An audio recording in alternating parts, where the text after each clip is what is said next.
আমার ক্ষেত্রে যা হয় আপনাদের ক্ষেত্রেও কি তাই হয়? আর টুসিমণি আর টুনির একটু একটু মিল হচ্ছে। দেখেন তাদের দুজনের কাণ্ড কারখানাপ কী হয়েছে না হচ্ছে সব কিছু বিস্তারিত ভিডিওতে বলবো, সম্পূর্ণ ভিডিও দেখতে থাকেন। আসসালামু আলাইকুম, কেমন আছেন সবাই? আলহামদুলিল্লাহ, আল্লাহর অশেষ রহমতে আমিও ভালো আছি। আমার বাচ্চা দুটোও ভালো আছে আলহামদুলিল্লাহ, দেখে বুঝতে পারতেছেন। তো টুসিমণি তো টুনিকে আনার পর থেকে প্রচণ্ড ভয়ে ছিল। ওর টুসিমণি ওই টুনিকে দেখলেই ভয়ে বমি করে দিত এবং খাওয়া, ঘুম, খেলাধুলা সব কিছু বন্ধ হয়ে গেছে। মাশাল্লাহ এখন একটু একটু যে মিল হচ্ছিল। টুনির মানে ও ভয় কী জিনিস এটাই এখন ওর ভিতরে হয়তো বা আসে নাইকো।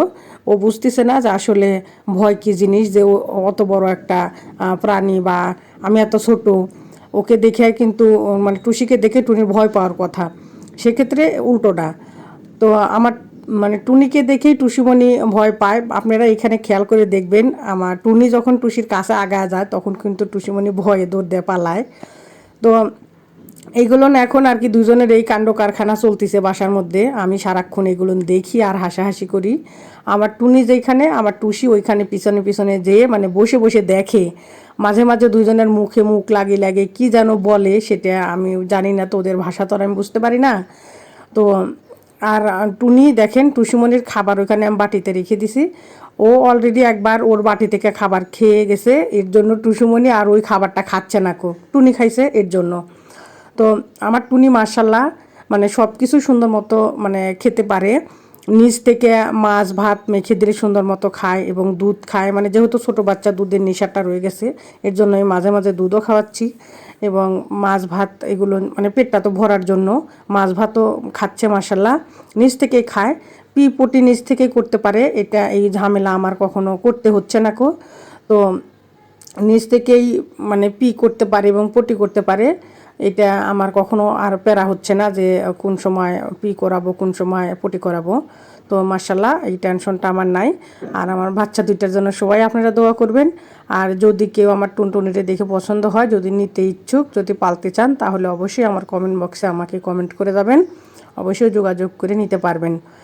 তো দেখেন আমার টুনিটা কত চালাক আর চঞ্চল হয়ে গেছে। আমার টুনিটা পর্দার সাথে ঝুলে ঝুলে খেলা করতেও শিখছে এবং দৌড় দেয়, মানে আমার সাথে কামড়া কামড়ি, হাতে মানে লাফালাফি, আমার পায়ের উপর দিয়ে দৌড়াদৌড়ি, মানে এত ভালো লাগতেছিল।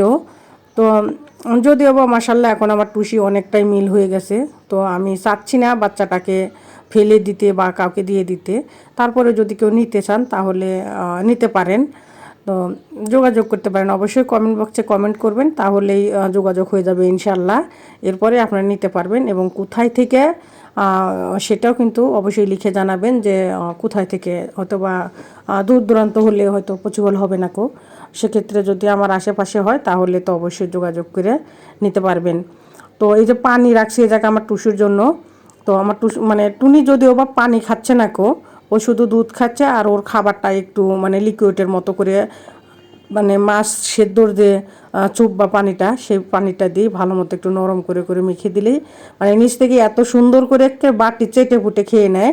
তো সকালবেলা যখন খাওয়ানটা দিছি আমি, তখন ওকে তিনবার করে আমি খাওয়ান দিছি। ফার্স্ট টাইম আজকে আমার মানে টুনি এত সুন্দর করে এতগুলো খাবার খাইছে।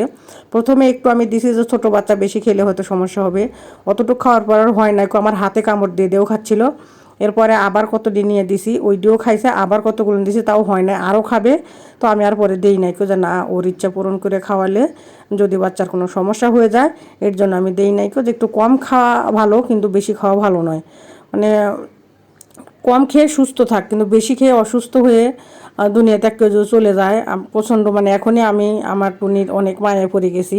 আমার টুনির বাবা বলতেছিল টুনি যখন ভালো মতো খেতে পারবে, হাঁটা চলা আরও ভালো করতে পারবে, তখন হয়তো বা ওকে যদি বাহিরে রাখে আসি এবং বাহিরে খাবার টাবার দিলে ও খেতে পারবে। তো সবাই ভালো থাকবেন, সুস্থ থাকবেন, আমার বাচ্চার জন্য দোয়া করবেন। আল্লাহ হাফেজ, আসসালামু আলাইকুম।